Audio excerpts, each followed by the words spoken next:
तो आज के इस लेक्चर में हम बात करेंगे कि होम पेज पर हमें बैनर्स को कैसे शो कराना है। हालांकि हमने इसके ऊपर क्रेड ऑपरेशन देख लिया है, नहीं देखा है तो आप देख लीजिएगा। चलिए विदाउट वेस्टिंग टाइम में स्टार्ट करता हूँ। सबसे पहले तो अभी यहाँ पर हमने बैनर्स मैंने डिलीट किए हुए हैं जो कि टेस्टिंग थे। अब यहाँ पर हमारी जो वेबसाइट है कुछ इस तरीके की है, जो कि होम पेज है, जो कि ये होम पेज आपको दिखाई दे रहा है, ये कुछ इस तरीके का है। तो यहाँ पर अगर मैं टेम्पलेट की बात करता हूँ तो यहाँ पर देखिए, अगर इसका होम पेज देखा जाए तो यहाँ पर मेनू जो है साइड में वो कुछ इस तरीके का ओपन मेनू आ रहा है, जो कि हमें अपने में करना पड़ेगा होम पेज पर। और ये आपका यहाँ पर जो है बैनर है, इसको भी हमें चलाना पड़ेगा। तो इसके लिए हमें सबसे पहले क्या करना पड़ेगा, सॉरी। तो यहाँ पर हमें सबसे पहले बैनर्स ऐड कर लेने हैं। जैसे कि मैं यहाँ से जो है फर्स्ट वाला ये कॉपी कर लेता हूँ। तो यहाँ पर मैं इमेज सेलेक्ट कर लेता हूँ फर्स्ट बैनर ऐड करने के लिए, सपोज ये। और यहाँ पर मैंने पैराग्राफ डाल दिए, कुछ हेडिंग मैंने डाल दी, जैसे यहाँ पर इन्होंने डाली हुई है फैशनेबल ड्रेस। एंड यहाँ पर मैंने शॉप नाउ दे दिया, बटन का टेक्स्ट। एंड यहाँ पर लिंक डायरेक्ट मैंने स्लैश डाल दिया। आप कुछ भी डाल सकते हो जो आपको सही लगता है। मैंने इनेबल क्लिक कर दिया है, मीन्स इनेबल रहेगा ये हमारा। तो यहाँ पर बैनर एडिट सक्सेसफुली हो चुका है आपका। अब यहाँ पर मैं क्या करता हूँ, एक और बैनर ऐड कर लेता हूँ। यहाँ पर जो है हमारी दूसरी इमेज होगी, लाइक सपोज ये। अब यहाँ पर जो है इन्होंने दूसरी इमेज से हम जो है कंटेंट उठा लेते हैं। जैसे कि यहाँ पर इन्होंने दिया हुआ है सेम 10% का। आपके ऊपर डिपेंड करता है आप क्या रख रहे हो और कितने बैनर्स ऐड करोगे, वो आपके ऊपर डिपेंड करेगा। और यहाँ से मैं जस्ट कॉपी पेस्ट कर रहा हूँ और कुछ नहीं है, शॉप नाउ। और यहाँ पर लिंक डाल दिया। लिंक आप अपने तरफ से जो भी डालना चाहो वो आप डाल सकते हो। यहाँ से अब हमने कर दिया ये ऐड, प्रॉपर है। तो अब हमें क्या करना है, हमारे बेसिकली बैनर्स तो ऐड हो चुके हैं। अब हमें यहाँ पर वर्किंग करना है होम पेज पर। ध्यान रखिएगा कि अगर मैं इसके किसी और पेज पर जाता हूँ तो ये बेसिकली मेनू जो है, ये आपका कैटेगरी जो आपका बेसिकली मेनू दिखाई दे रहा है, ये कोलैप्स नहीं होता है, मीन्स बाय डिफॉल्ट नहीं रहता है, ये ओनली होम पेज पर रहता है। और बैनर भी आपका ओनली यहीं पर आता है।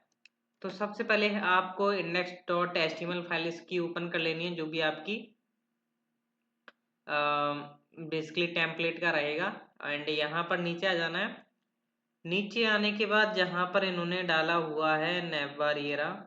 अगर यहाँ पर देखा जाए तो ये नेविगेशन बार है। अगर हम अपने कोड में देखें जा करके कि हमारा नेविगेशन बार कैसे शो होगा अपने उस पर होम पेज पर, तो एडमिन एडमिन में जो है हमारा, सॉरी एडमिन नहीं, index dot P plate dot P, इसमें लेआउट इसने कॉल किया हुआ है। लेआउट्स के अगर हम अंदर जाते हैं तो यहाँ पर हमारा ये नेववार लेआउट है, जिसके अंदर हमारा ये कोड डला हुआ है, जिसमें हमारा यहाँ पर देख पा रहे हो कैटेगरीज आ रहा है। अब ये हमारा नेविगेशन डिफॉल्ट शो कैसे होगा, जैसे यहाँ पर होम पेज पर शो हो रहा है। इसके लिए हमें क्या करना पड़ेगा, अगर आप यहाँ पर देखोगे तो यहाँ पर इन्होंने शो क्लास ऐड की हुई है। तो शो क्लास हमें ऐड करते हैं। अगर हम यहाँ पर ऐड करेंगे, जैसे मैंने यहाँ पर स्टार्टिंग में डाल दी शो क्लास, और मैं इसको करता हूँ रिफ्रेश यहाँ पर, तो देखते हैं कि क्या होता है। तो यहाँ पर देखते हो मेन्यू जो है आपका कोलैप्स हो चुका है। अगर बाय द वे मैं किसी और पेज पर गया, जैसे लॉग इन पर गया मैं, तो सॉरी लॉगिन तो नहीं हो रहा यहाँ। चलो मैं यहाँ पर एक इनकॉग्निटो विंडो में ओपन कर लेता हूँ, हालांकि लॉग आउट मेरे को बनाना चाहिए था, अभी बनाया नहीं है। अब जैसे मैं लॉगिन पर गया तो ये बाकी पेजेस पर भी क्या है, कोलैप्स ही रहेगा मेनू। तो इसको हमें हटाना पड़ेगा, वरना हमारा फॉर्म नहीं दिखाई दे रहा लॉगिन फॉर्म। तो इसको हमें कंडीशन के बेस पर लगाना पड़ेगा। उसके लिए हमें कंडीशन यहाँ पर लिखनी पड़ेगी। तो हमें चेक करना पड़ेगा अगर राउट आपका स्लैश है, तो यहाँ पर हम किस तरीके से लिखेंगे, अगर रिक्वेस्ट का जो इज है, मीन्स अगर रिक्वेस्ट में अगर आपका ओनली स्लैश है तो हम क्या करेंगे, क्वेश्चन मार्क लगाते हैं, short and if else use कर लेते हैं। तो यहाँ पर हम शो क्लास लिखेंगे, मीन्स शो क्लास प्रिंट हो, वरना एम्प्टी प्रिंट हो। अगर मैं यहाँ पर अगर आप टेस्ट करता हूँ, जैसे मैं कोग्निटो विंडो में टेस्ट कर रहा हूँ, तो लॉगिन पर गया, अभी कैटेगरीज मेन्यूज शो नहीं हो रहा है, मीन्स कोलैप्स नहीं है। इसको आप कोलैप्स करोगे तभी कोलैप्स होगा। अगर मैं डायरेक्ट होम पर गया तो होम पर ये जो है कोलैप्सेबल है, मीन्स यहाँ पर ये बाय डिफॉल्ट जो है शो कर रहा है। तो इसमें कोई टेंशन वाली बात नहीं है। अगर मैं लॉगिन पर गया तो अभी जो है हमारा ये सही चल रहा है। अब हमारी बात आ जाती है कि हमें अपना बैनर ऐड करना है। तो बैनर ऐड करने का कोड भी हमें यहीं से मिलेगा। तो यहाँ पर अगर हम आते हैं, ये तो आपका शॉपिंग कार्ट मेन्यू वगैरह हो गया।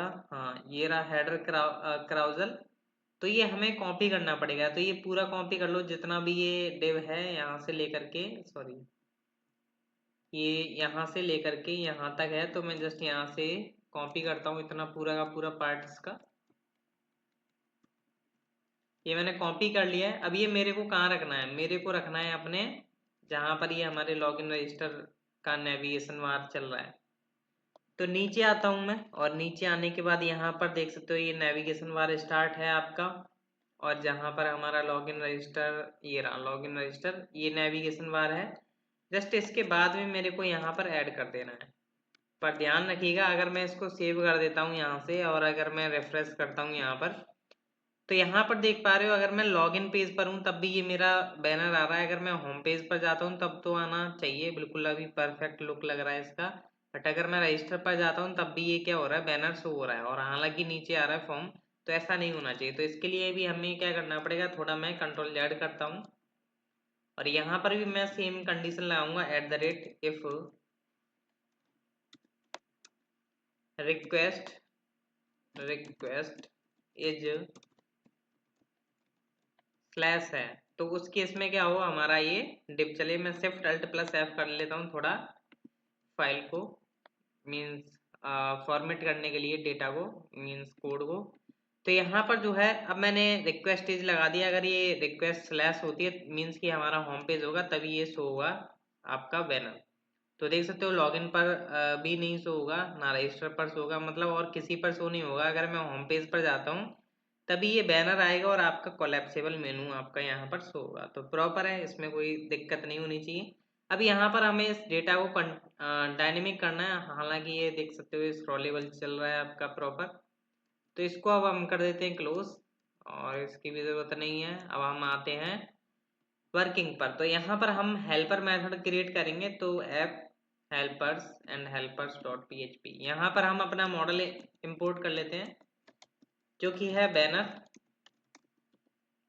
और यहाँ से मैं क्या करता हूँ, ये मेथड जो है कॉपी कर लेता हूँ और यहाँ पर पेस्ट कर देता हूँ। यहाँ पर मैं लिख देता हूँ गेट बैनर्स, और यहाँ पर जो है हम यूज़ करेंगे बैनर, और ये बैनर्स नाम का वेरिएबल बन गया, और यहाँ से हम जस्ट रिटर्न कर देंगे बैनर्स, और वरना एक्सेप्शन में हम एम्प्टी रिटर्न करेंगे। ये वेयर नल वगैरह हटा देते हैं, जस्ट हमें यहाँ पर लगानी पड़ेगी वेयर कंडीशन, मतलब जो जो इनेबल हैं वही हमें रिटर्न हो। तो हमने की बनाई हुई है, अगर आप मॉडल्स में जाते हो, मॉडल्स में बैनर में देखते हो, तो यहाँ पर हमने स्टेटस की बनाई हुई है। स्टेटस अगर 1 होगा तो मीन्स एक्टिव है, मीन्स इनेबल है। तो यहाँ पर स्टेटस जिस जिसका 1 है वही हमको मिले, वरना नहीं मिले, क्योंकि डिसेबल हो गया तो वो हमें शो नहीं करना। तो ये गेट बैनर्स मेथड हमें कॉल करना पड़ेगा अपने नैवबार लेआउट के अंदर। यहाँ पर देखो अगर कॉमन देखा जाए तो एक तो ये डिव बनता है आपका, एक ये डिव बनता है, ये जो दोनों की जो है सेम है, तो एक को मैं हटा देता हूँ, एक को हम रखेंगे। तो मैंने एक को हटा दिया है, एक को रख रहा हूँ क्योंकि मेरे को वही रिपीट करना पड़ेगा फोर लूप के अंदर। तो हम जो है यहाँ पर लगाएंगे for each loop, get banners and dollar banner. अब मैं इस फोर ईच लूप के अंदर ये वाला एक जो है वो उसको मैं डाल देता हूँ, और ये यहाँ पर मैंने डाल दिया है। अगर मैं थोड़ा इसको सही रूप दे लेता हूँ, अब यहाँ पर हमें क्या करना है, सारा का सारा डेटा हमें शो करना है। जैसे इमेज हो गई, इमेज हमें मिल जाएगी, तो हमें इमेज का हमारे पास ऑलरेडी पाथ स्टोर है, तो हम एसेट का यूज़ करेंगे और अपना डॉलर बैनर इमेज, तो इमेज उठा लेगा ये अपने। और फिर अब हमें क्या करना है, यहाँ पर ये पैराग्राफ है, पैराग्राफ को हमें डायनेमिक करना है, तो यहाँ पर हम लिखेंगे डॉलर बैनर और पैराग्राफ। ये हमने की रखी हुई थी इसलिए जस्ट मैंने पेस्ट कर दिया है, मतलब याद है मेरे को। और यहाँ पर ये थी हेडिंग, तो हेडिंग हमें रखनी पड़ेगी। एंड यहाँ पर आ जाता है आपका बटन का टेक्स्ट, तो यहाँ पर बटन टेक्स्ट, बटन टेक्स्ट के लिए हमने यूज़ किया था VTN_text, तो यहाँ पर हम रखेंगे VTN_text। यहाँ पर आ जाएगा आपका लिंक, जो भी आपका लिंक होगा, तो यहाँ पर आपने लिंक रख दिया, जो कि है लिंक ही है, प्रॉपर है। अगर मैं इसको टेस्ट करना चाहूँ तो टेस्ट करते हैं कि अब क्या होता है। अगर मैं यहाँ पे रिफ्रेश करता हूँ तो यहाँ पर देख सकते हो आपका डेटा तो आ रहा है, बट अगर स्लाइडर नहीं चल रहा है। अभी स्लाइडर क्यों नहीं चल रहा है, इसके लिए यहाँ पर देखना पड़ेगा क्या इशू हुआ है। ये यहाँ पर एक एक्टिव क्लास लग रही है, अगर एक्टिव को हटा करके देखें तो क्या हुआ।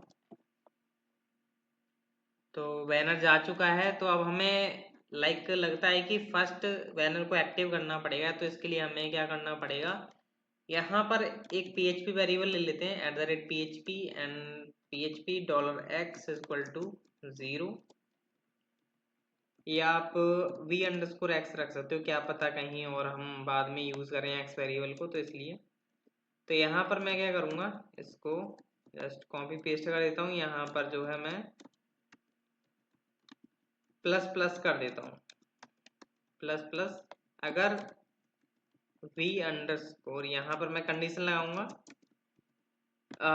ये अगर इक्वल इक्वल है 0 के, देन क्या हो, हम एक्टिव क्लास ऐड कर दें, वरना ना करें। एक बार हम चेक करते हैं कि क्या ये वर्क करेगा या नहीं। तो ये नहीं वर्क कर रहा है, उसके लिए अब हमें क्या करना पड़ेगा। अगर 0 है तो एक्टिव हो, वरना ना हो।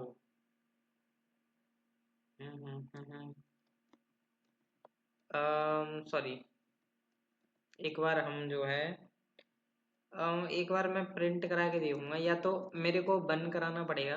एक बार मैं प्रिंट भी करा लेता हूँ, इको $v प्लस _x की वैल्यू क्या बनती है। तो यहाँ पर अच्छा 1 to 1 है, तो यहाँ पर अब हमें, मैं भूल गया था, 0 प्लस प्लस कर देगा मेरे को। यहाँ पर ये चेक कर लेना चाहिए था। तो यहाँ पर 0 तो होगा ही नहीं, 1 होगा ना, 0 से इंक्रीमेंट हो गया तो 1 होगा, तो यहाँ पर एक्टिव आ जाएगा। हाँ, तो अब एक्टिव आ चुका है, और यहाँ पर अभी जो है आपका स्लाइडर प्रॉपर तरीके से चल रहा है। अगर आप कुछ चेंजेस करते हो एडमिन से, अगर आप यहाँ पर आए, इस वाले को हम चेंजेस कर देते हैं। जैसे मैंने लिख दिया पैराग्राफ में एडिटेड, जस्ट मैंने एडिटेड लिख दिया है, जिससे कि पता चल जाए कि वही डेटा शो हो रहा है या नहीं।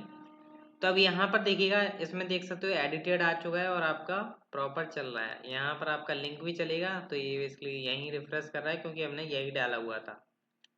तो आई होप आपको अंडरस्टैंड हो चुका होगा कि आपका ये प्रॉपर किस तरीके से वर्किंग करेगा, और इसमें अभी मेरे को दिक्कत नहीं लगती। अगर आप चेक करना चाहते हो, जैसे मैं इनेबल डिसेबल करके बता देता हूँ। जैसे मैंने इसको कर दिया डिसेबल, इसको मैंने कर दिया डिसेबल, एक को मैंने डिसेबल कर दिया, एक को मैंने इनेबल रखा है, तो यहाँ पर एक ही आएगा।